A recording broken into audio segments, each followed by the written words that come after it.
खैरपुर जी central jail में कैदन मथा अणॼातल हथियारबंदनि हमलो कयो आहे।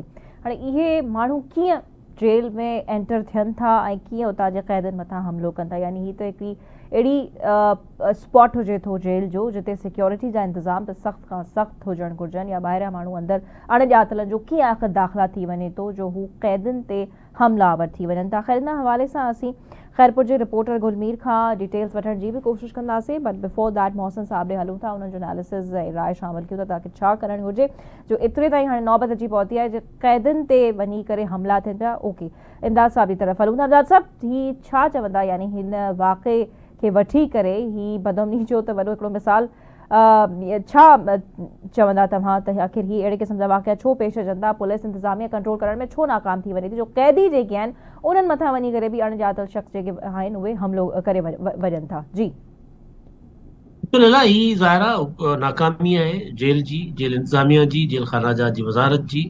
कुछ ॾींहं अॻु तव्हांखे यादि हूंदो जॾहिं ज़लज़ला आया पे मलिक जेल टोड़े कैदी भॼी विया, उहे बि अञा ताईं समूरात वापसि कोन आया आहिनि। कुझु अची विया हूंदा, कुझु अञा ताईं जेके आहिनि उहे भॻल आहिनि।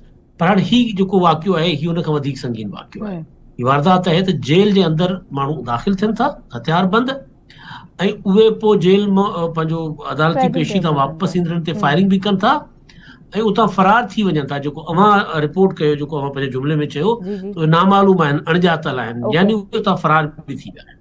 सो हाणे जेल इंतिहाई सिक्योर जेको आहे पंहिंजे कंहिं बि शहर जो, कंहिं बि ज़िले जो सभिनी खां महफ़ूज़ तरीन जॻह सम्झी वेंदी आहे।